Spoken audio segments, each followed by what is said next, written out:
सारेगामा कारवां mini भक्ति।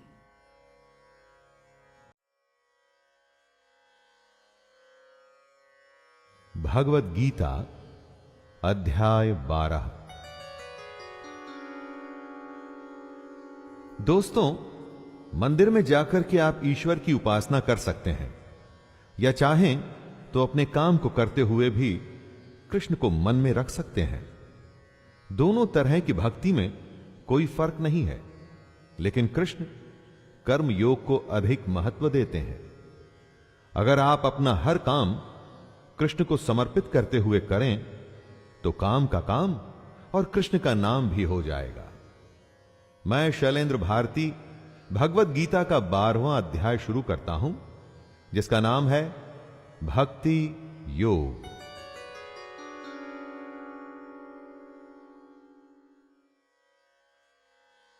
अर्जुन उवाच एवं सततयुक्ता ये भक्तास्त्वं पर्युपासते ये चाप्यक्षरमव्यक्तं तेषां के योगवित्तमः।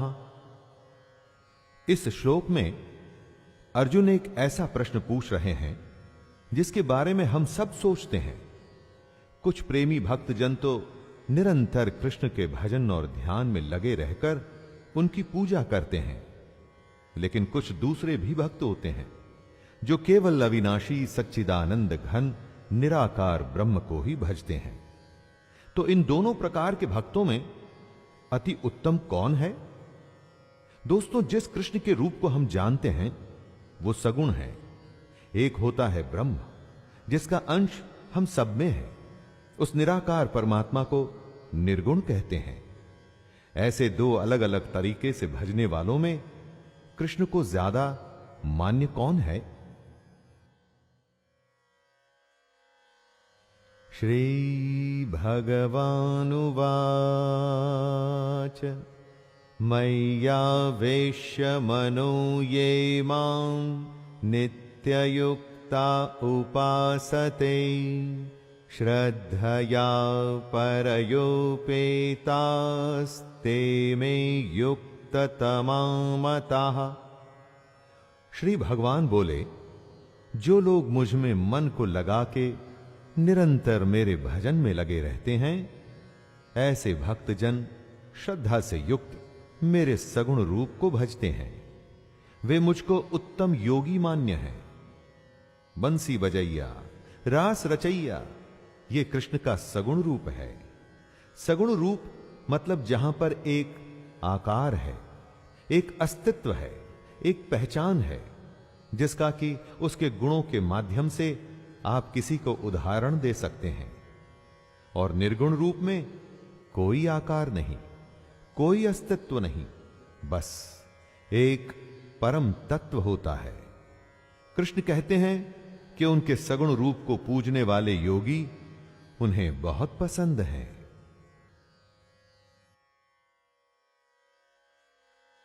ये त्वक्षरमनिर्देश्यं व्यक्तं पर्युपासते सर्वत्र गमचिन्त्यं च कूटस्थमचलं ध्रुवं सन्नियम्येन्द्रियग्रामं सर्वत्र समबुद्धयः ते प्राप्नुवन्ति मामेव सर्वभूतहिते रताः। सगुण रूप को भजने वाले योगी कृष्ण को उत्तम लगते हैं, लेकिन इन श्लोक में वो उससे आगे बता रहे हैं।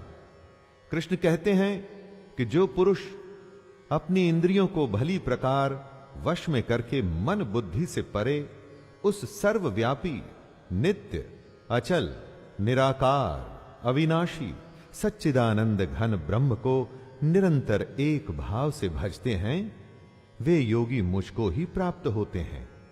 जो सगुण रूप में कृष्ण को भजते हैं वो कृष्ण को पसंद हैं दोस्तों, लेकिन जो निर्गुण ब्रह्म को पूजते हैं वो भी सीधे कृष्ण को ही प्राप्त होते हैं।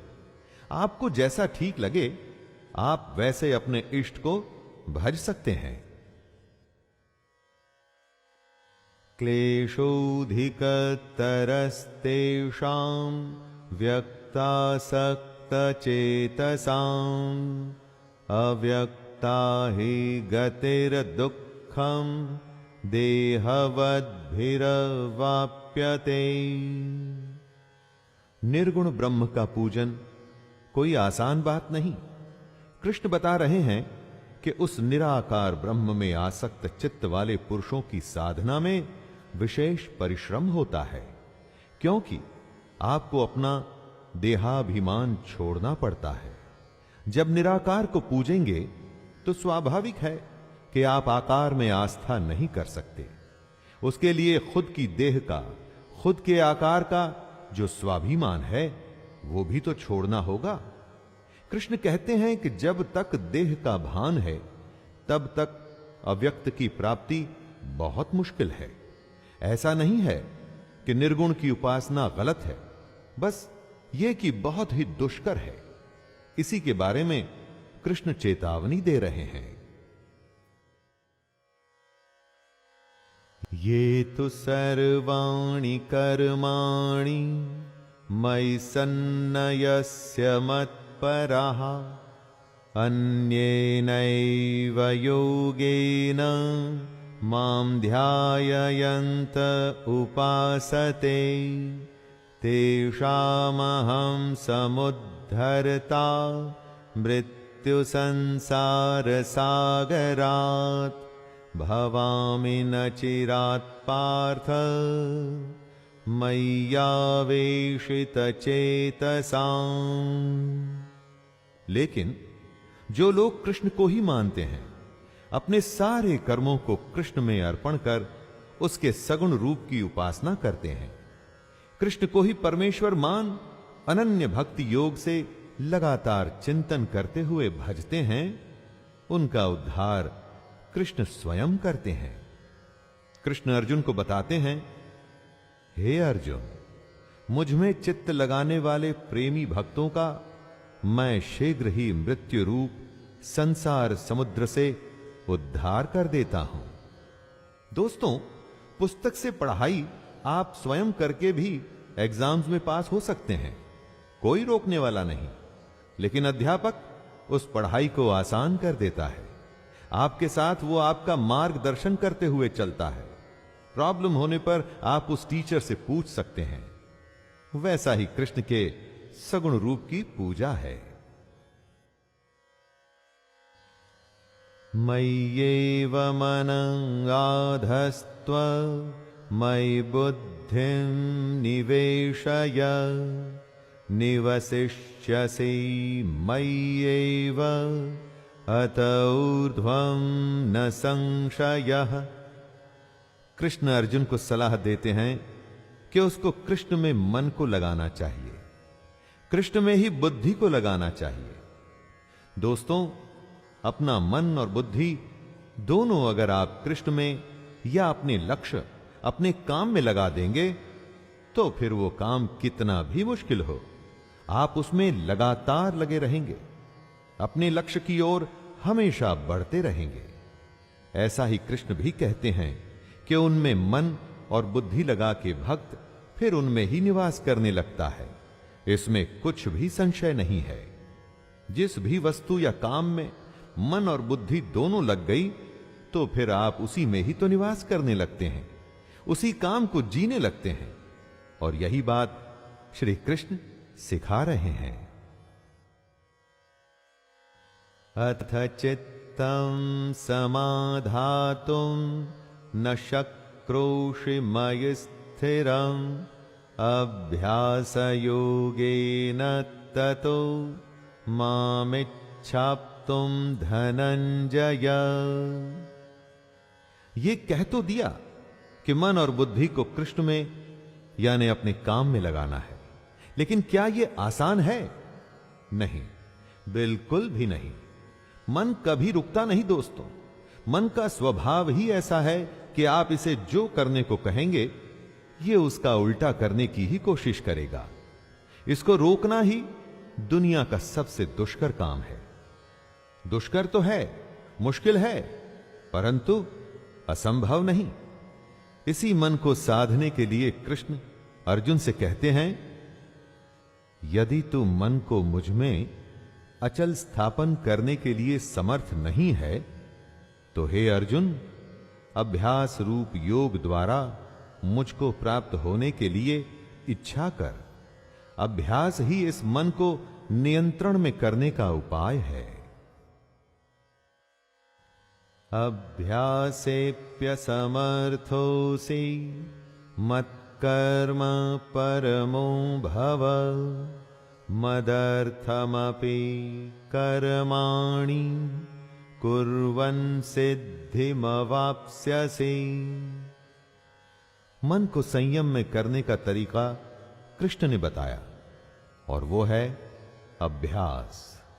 और यदि कोई योग का लगातार अभ्यास करने में भी समर्थ नहीं, तो भी उसके लिए कृष्ण रास्ता बता रहे हैं, और वो रास्ता है केवल केवल और केवल कृष्ण के लिए कर्म करना। अपना हर कर्म कृष्ण को सौंपकर अगर आप अपने मन, वाणी और शरीर को भी कृष्ण को ही समर्पित कर देंगे, तो भी आपको ईश्वर की प्राप्ति हो जाएगी। दोस्तों, इसका मतलब यह बिल्कुल भी नहीं कि आप 24 घंटे कृष्ण की पूजा पाठ में लगे रहें। इसका अर्थ है कि जो भी आप करें, उसमें कृष्ण का स्मरण, उनकी बातें और उनके ज्ञान का विचार रहे। अथैतदप्यशक्तोऽसि कर्तुं मद्योगमाश्रितः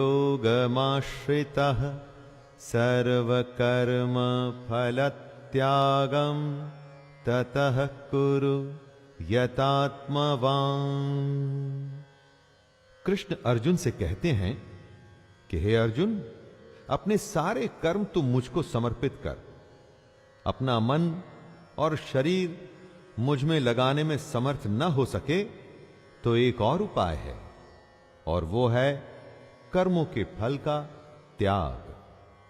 कर्म करते हुए लाभ हानि का न सोच, फायदे नुकसान की चिंता न करते हुए अगर अपनी मन और बुद्धि पर विजय पा लेता है, तो इस उपाय से तो मुझे प्राप्त कर सकता है। दोस्तों, सोचिए, अगर आपने अपने कर्म के लाभ और हानि के बारे में नहीं सोचा, तो मन में कभी बुरे विचार आ ही नहीं सकेंगे, क्योंकि मन में गलत विचारों का आगमन ही लालच यानी कि लोभ से होता है।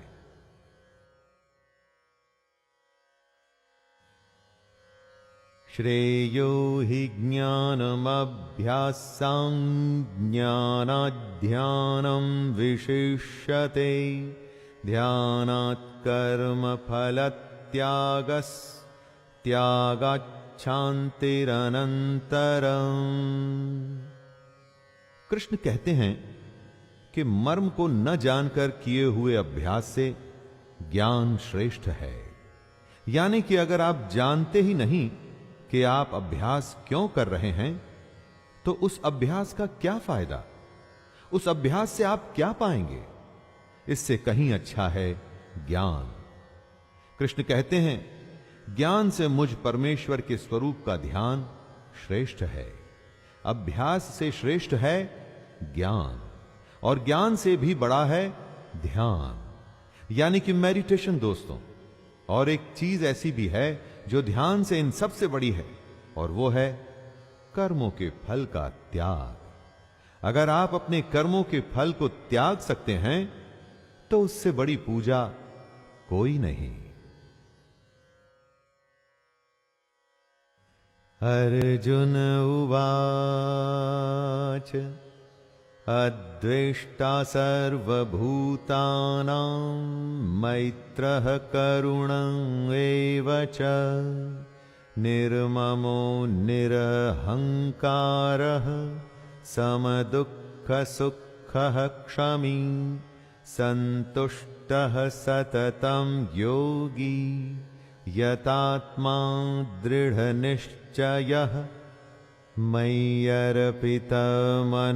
बुद्धिर्योऽर्पितमेव यो मद्भक्तः स मे प्रियः। जो पुरुष हर तरह के द्वेष भाव से रहित है, जो किसी से जलन नहीं रखता, जिसमें स्वार्थ नहीं, जो सबसे प्रेम करता है, जो दयालु तो है लेकिन जिसमें ममता नहीं, वो पुरुष जो अहंकार से रहित है, सुख और दुख को एक जैसा देखता है, क्षमावान है, अर्थात अपराध करने वालों को भी अभय देता है, और जो योगी निरंतर संतुष्ट है, मन इंद्रियों सहित शरीर को वश में किए हुए है और मुझ में दृढ़ निश्चय वाला है, वह मुझ में अर्पण किए हुए मन बुद्धि वाला मेरा भक्त मुझको अति प्रिय है। कृष्ण ने उन सारे गुणों की व्याख्या कर दी है दोस्तों, जो उन्हें प्रिय हैं, और स्वाभाविक है कि जो पुरुष इन गुणों को प्राप्त करने की कोशिश भी करेगा ना, तो वो भी कृष्ण को प्रिय ही होगा। श्री भगवानुवाच यस्मान्नो द्विजते लोको लोकान्नो द्विजते च यः हर्षामर्षभयोद्वेगैर्मुक्तो यः स च मे प्रियः। कृष्ण बता रहे हैं कि जो जीव कभी उत्तेजना में नहीं आता और जो किसी और को भी उत्तेजित नहीं करता, वो योगी कृष्ण को प्रिय है। वो योगी जिसको दूसरे की उन्नति देख के जलन नहीं होती, जो सुख और दुख को एक जैसा देखता है, जो भय और उद्वेग यानी फियर एंड एक्साइटमेंट से रहित है दोस्तों, वो भक्त कृष्ण को अति प्रिय है। अगर आप देखें, ये सारी अवस्थाएं एक उत्तम योगी की हैं। वो योगी जो बस अपने काम में लगा रहता है, किसी भी तरह का भाव उसे विचलित नहीं करता, कुछ भी उसे डराता नहीं, उसका ध्यान बस अपने लक्ष्य पर, अपने काम पर रहता है। अनपेक्षः शुचिर्दक्ष उदासीनो गतव्यथः सर्वारंभ परित्यागी यो मद्भक्तः स मे प्रियः। कृष्ण कहते हैं कि योगी को आकांक्षा से रहित होना चाहिए। दोस्तों, आकांक्षा यानी कि एम्बिशन, एम्बिशन से ही सारे बुरे भाव पैदा होते हैं। एक तरह से ये ही सारी बुराइयों की जड़ है। लेकिन आपका सवाल हो सकता है कि बिना एम्बिशन के तो आप जीवन में कहीं पहुंच ही नहीं पाएंगे। वो निर्भर करता है कि आपकी आकांक्षा आखिर है क्या। अगर आप अपने कर्म और कर्तव्य को सबसे अच्छा करना चाहते हैं और वो ही आपकी आकांक्षा है, तो उसमें कुछ गलत नहीं। लेकिन अगर आपकी आकांक्षा है धन, दौलत या सांसारिक भोग, तो वो ठीक नहीं, और ये बात कृष्ण को प्रिय भी नहीं। यो न ह्यष्यति न द्वेष्टि न शोचति न कांक्षति शुभाशुभ परित्यागी भक्तिमान्यः स मे प्रियः समः शत्रौ च मित्रे च तथा मानापमानयोः शीतोष्ण सुख दुःखेषु समः संग विवर्जितः। जो जरूरत से ज्यादा हर्षित नहीं होता, वो कृष्ण को प्रिय है। जरूरत से ज्यादा खुशी आने वाले जरूरत से ज्यादा दुख की निशानी होती है दोस्तों। सुख दुख भी दिन रात की तरह है, एक के बिना दूसरे का होना संभव ही नहीं। इसीलिए योगी सुख और दुख दोनों को एक सा समझता है। वो योगी जो न द्वेष करता है, न शोक करता है, न कामना करता है, तथा जो शुभ और अशुभ संपूर्ण कर्मों का त्यागी है, वह भक्ति युक्त पुरुष कृष्ण को प्रिय है। जो शत्रु और मित्र में और मान और अपमान में एक जैसा है तथा सर्दी गर्मी और सुख दुखादि द्वंद्वों में सम है और आसक्ति से रहित है, वही कृष्ण को प्रिय है। योगी तटस्थ होता है दोस्तों, बाकी लोगों की तरह शोक कामना उसे परेशान नहीं करती। वो बस अपने कर्म में नियत रहता है। तुल्य निंदास्तुतिर्मौनी संतुष्टो येन केनचित् अनिकेतः स्थिरमतिर् भक्तिमान में प्रियो नरः। जब आपकी तारीफ होती है तो मन कैसे खुशी से भर जाता है, पांव जमीन पर नहीं पड़ते। और वहीं अगर हमारी निंदा हो तो कितना बुरा लगता है। पहले शर्म आती है, फिर क्रोध होता है। लेकिन जो योगी होता है वो निंदा और स्तुति को एक समान समझने वाला होता है। वो मननशील होता है, यानी कि मनन करता है, सोचता है। शरीर का निर्वाह कैसे भी हो, 56 भोग यानी कि फाइन डाइनिंग हो या सादा दाल भात हो, वो दोनों में संतुष्ट रहता है दोस्तों। योगी में न ममता होती है और ना ही आसक्ति, इसीलिए वो स्थिर बुद्धि होता है और कृष्ण को प्रिय भी। ये तु धर्म्यामृतमिदं यथोक्तं पर्युपासते श्रद्धानां मत्परमां भक्तास्तेतीव मे प्रियाः। जो पुरुष, जो योगी श्रद्धा युक्त है वो कृष्ण को प्रिय है। लेकिन श्रद्धा किस में? श्रद्धा अपने कर्तव्य में, श्रद्धा अपने कर्म में, श्रद्धा कृष्ण के ज्ञान में, उसके स्वरूप में। जहां श्रद्धा होती है वहां शंका नहीं होती, क्योंकि जिस पर आप शक करते हैं उसे सम्मान के साथ स्वीकार कैसे करेंगे? जो नौकरी आपको पसंद नहीं ना दोस्तों, उसमें पूरे मन से आप कैसे काम करेंगे? जो रिश्ता आपको पसंद नहीं उसको कैसे निभाएंगे? जीवन के हर अंग में अगर श्रद्धा हो तो सारे काम अच्छे से होते हैं। जैसे कृष्ण ने बताए वैसे ही होते हैं। जो है उसको सच्चे मन से श्रद्धा के साथ स्वीकार कर उसे और अच्छा करने की कोशिश करिए। जीवन अच्छा हो जाएगा और कृष्ण को भी आप पसंद आएंगे। दोस्तों, ये था 12वां अध्याय। इसमें कृष्ण ने योगी के गुण, उसके लक्षण और भक्ति करने के अलग अलग तरीकों के बारे में बताया। तरीका आप पर निर्भर करता है, कोई भी चुनिए, बस भक्ति सच्ची रखिएगा। तो आइए अध्याय 12 को यहीं विराम देता हूं और दूसरे अध्याय में फिर से आपसे मुलाकात होगी। तब तक के लिए अपने दोस्त शैलेंद्र भारती को आज्ञा दीजिए। जय श्री कृष्ण।